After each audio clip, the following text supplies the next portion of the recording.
Hey, how's it going, everyone? MrZplays here, back with another Hood, Outlaws, and Legends video. Today we have the Sheriff's Legend, quite a unique tale from the other Outlaws, and a look at the man behind the helmet. But let's not waste any more time and get right into his tale. The sheriff is the one man every person living outside the law fears. Massively built, skilled in battle, and coldly efficient. If the sheriff stumbles upon an outlaw raid, he absolutely will not stop until he has hunted down and killed every one of the criminals.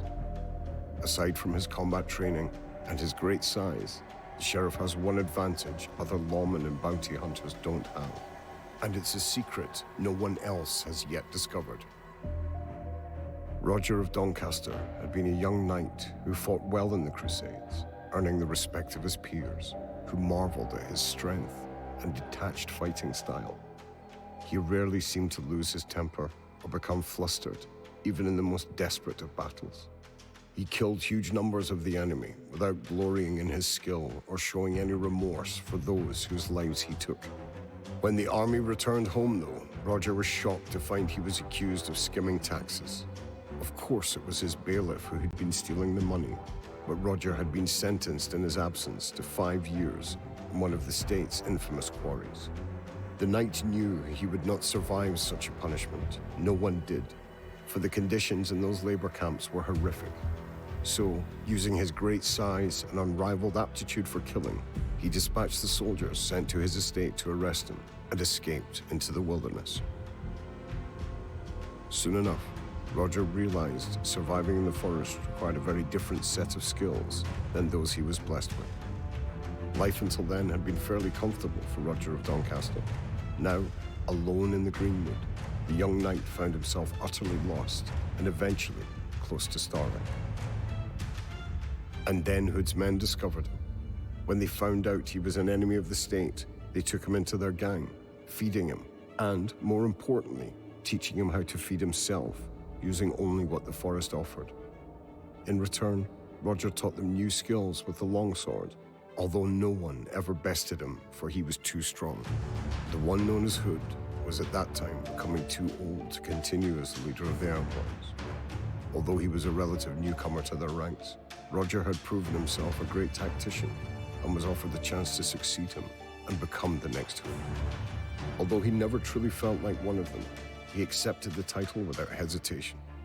Roger always looked for ways to make his lot more comfortable, and positions of power were generally the best way to do that. Life as Hood was certainly better than being worked to death in a state quarry.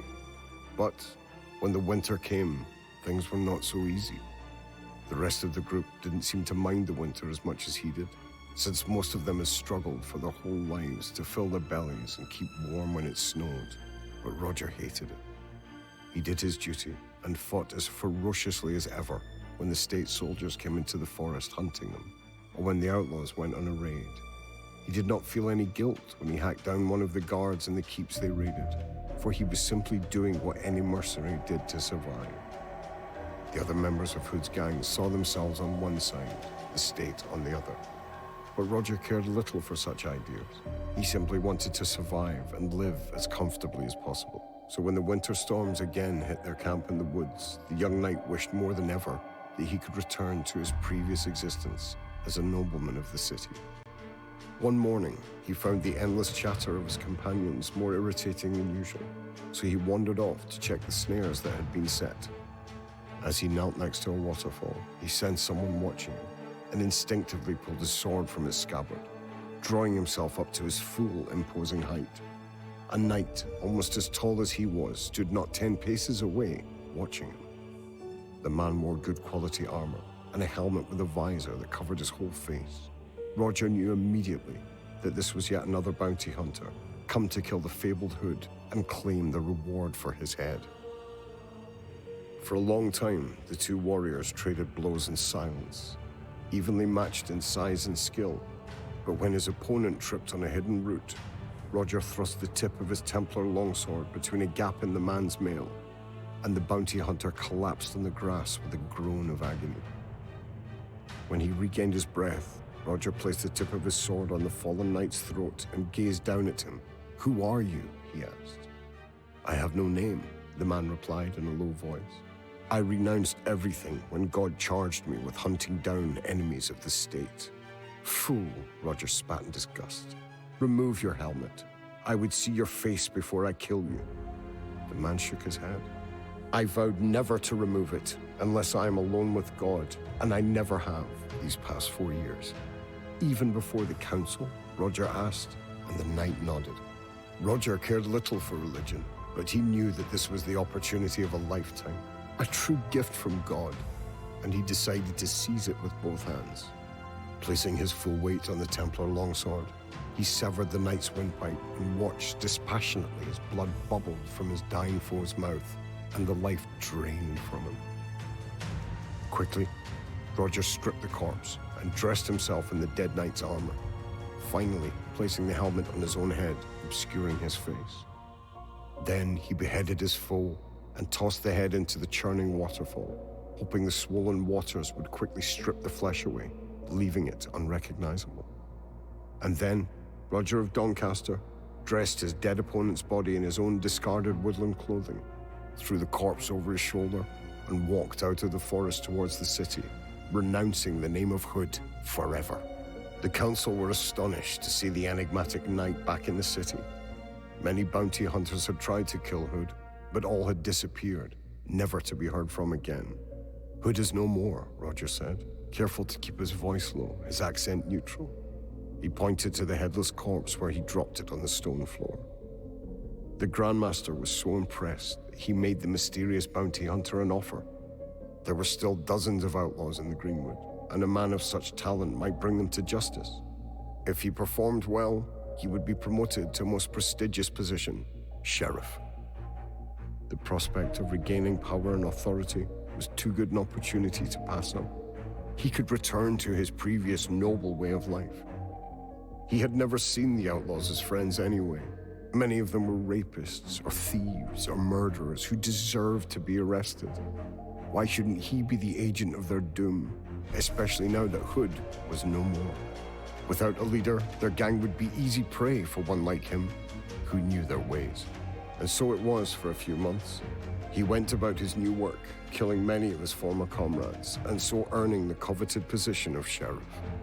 He continued to wear the helmet with the full-face visor for fear anyone discovered his true identity, giving rise to rumors that the new sheriff was hideously disfigured. Once he had hunted down and killed the rest of the fugitives, he planned to remove his helmet, though, and reveal his true identity, for the state would surely be so grateful to him that they would overlook his previous transgressions. The common people who had previously idolized Hood refused to believe the news of his death, much to the council's annoyance. Hoping to crush their hope completely, Roger would ride out into the wild wood with his soldiers under his command, using his knowledge of the forest and the ways of the surviving outlaws to hunt his prey mercilessly. One such day had been going well. Spring had come at last, and it was fine and sunny, although the heat made his face sweat uncomfortably within the stifling helmet. Still, it had been a productive hunt so far, with 2 criminals captured and another speared in the back while trying to escape their patrol. Suddenly, an arrow hammered into the soldier on Roger's left flank, and time seemed to slow as a young man with enormous shoulders stepped into the track before them. He carried a longbow, crafted from yew and the antlers of a stag, a dark hood obscuring his face. From the trees all around them, a volley of arrows erupted, smashing state soldiers to the ground, dead and dying, horses and men screaming in pain and fear. The sheriff turned his horse and kicked his heels into its flanks. Desperately, he urged it back, out of the forest at a gallop, heedless of any obstacles or pitfalls, caring nothing for the fate of the soldiers and his command, left to the outlaw's mercy. As his mount carried him back to the safety of the city walls, the sheriff feared his life was not going to be quite as comfortable anymore. Hood had returned to the forest.